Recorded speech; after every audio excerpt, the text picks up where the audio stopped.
back.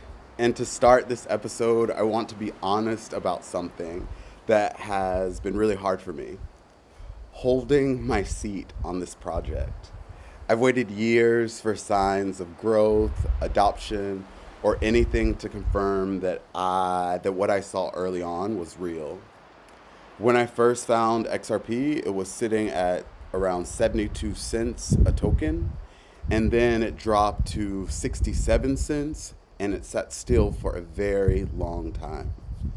Now, 3+ years later, it's at $2.22 around this, and that's not life changing, but it's enough to say I wasn't wrong.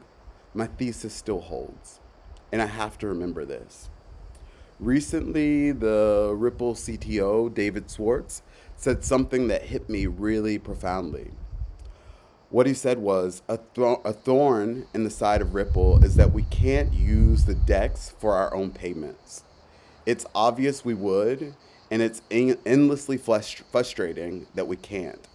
The issue is that Ripple's a regulated institution. And if a payment passes through someone on a sanctions list or flagged as a terrorist, even without our knowledge, we're liable. So we can't take the risk.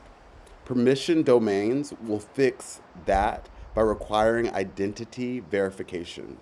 That's when institutions can safely use the DEX, and that brings value back to the network. And Ripple hasn't been able to flex its full muscle simply because the gym isn't open yet. And this is something I still must remind myself. Most cryptocurrency projects say, come on, build with us, no permission needed. That sounds great for devs, but it's not for a bank or a financial institution. These institutions can't use tech that might touch blacklisted actors, even if by accident.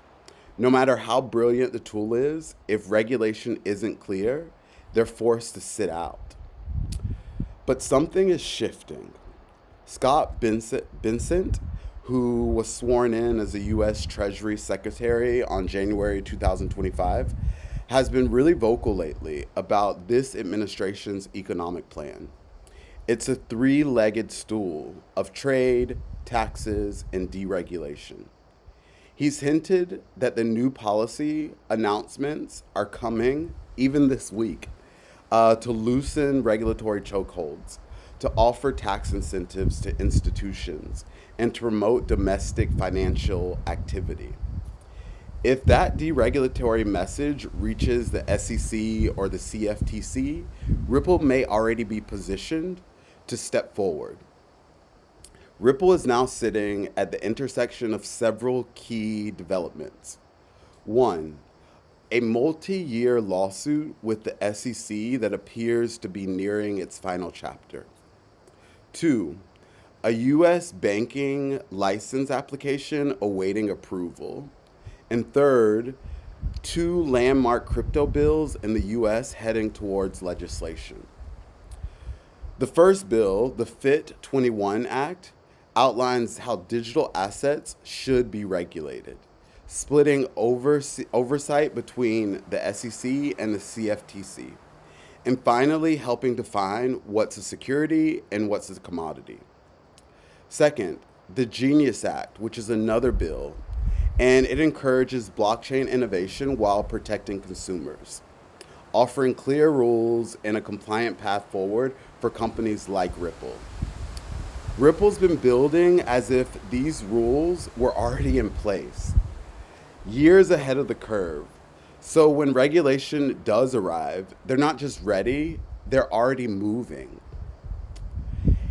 And in episode 6, we talked about the kinds of people Ripple hires: central bankers, policy experts, lawyers with real muscle.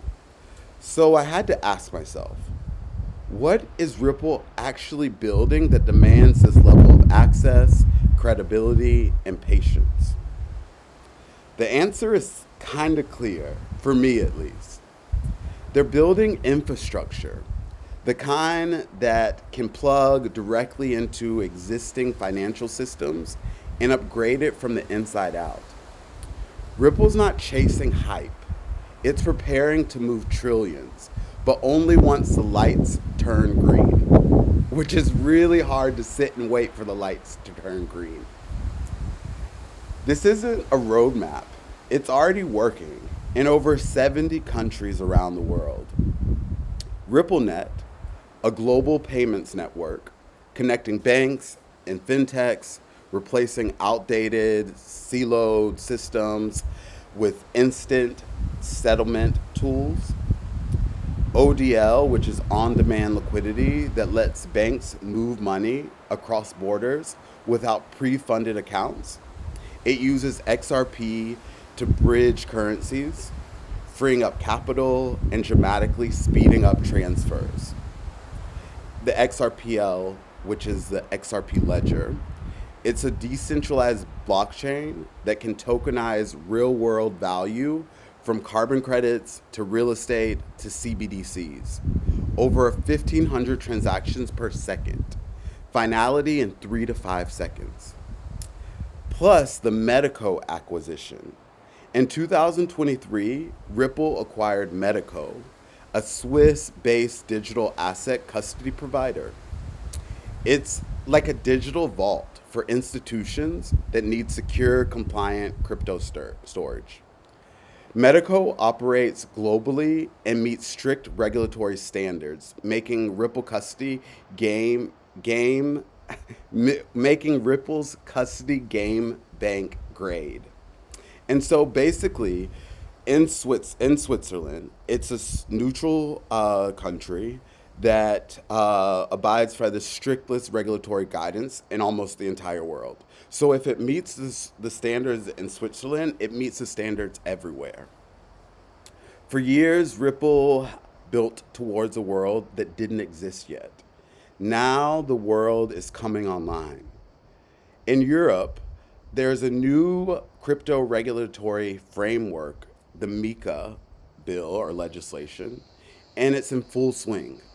Ripple's presence in Ireland and alignment with MiCA gives it first mover advantage, meaning there's no one else on the field yet. In the US, the Genius Act and the FIT21, both acts are bipartisan, meaning both parts, Democrat and Republican, are in support of this bill. Both aim to modernize crypto law.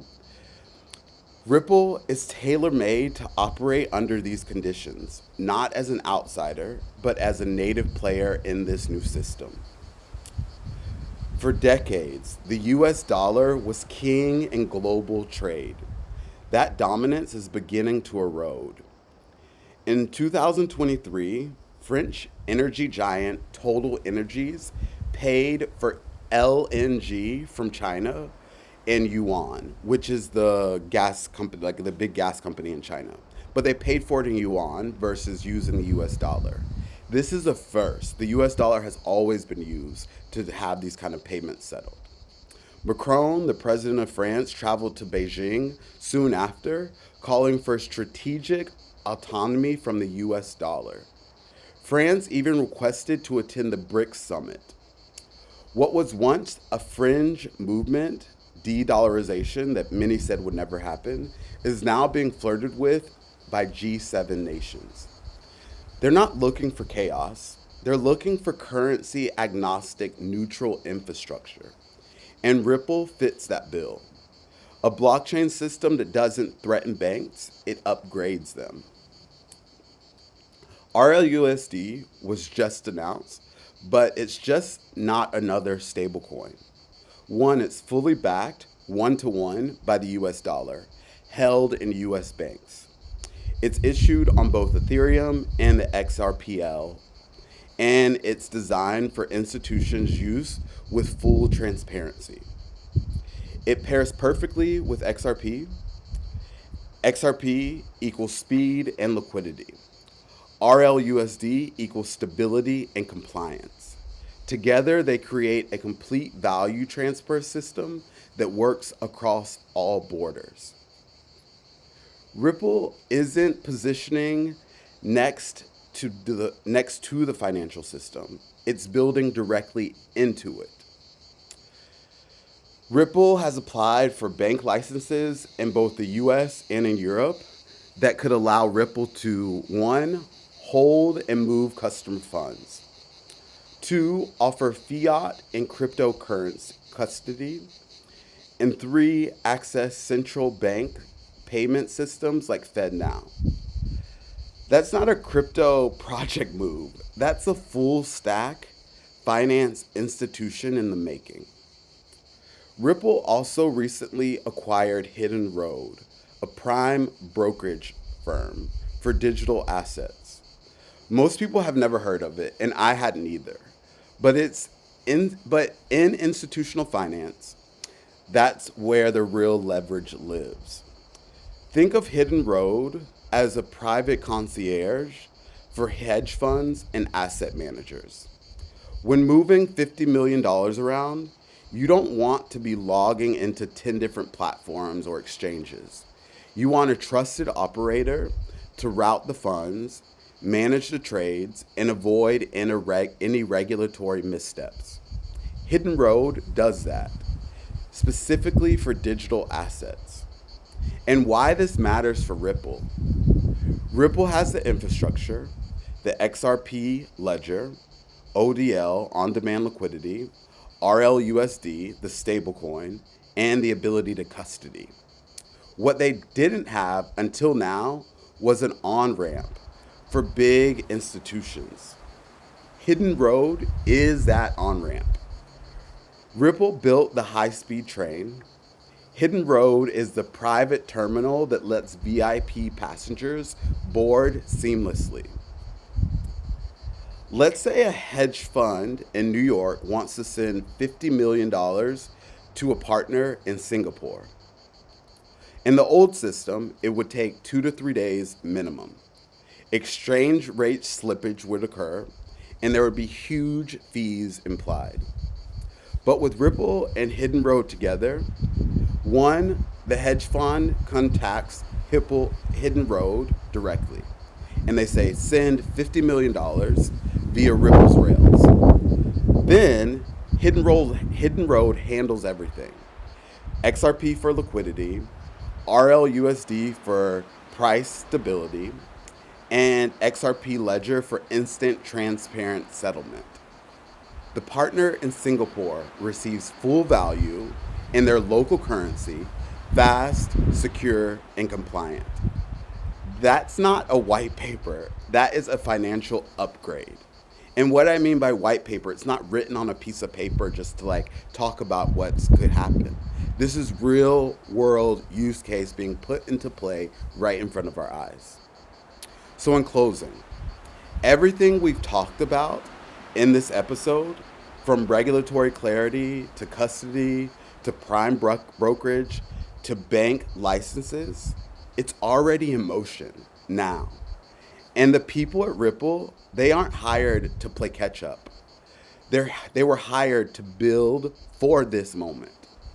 So if it seems like Ripple is quiet, which it does, I ask myself to look again. I ask you to look again. They're not waiting. They're already in position. In the next episode, we'll dive into how Ripple's infrastructure might just reshape the way we use money itself.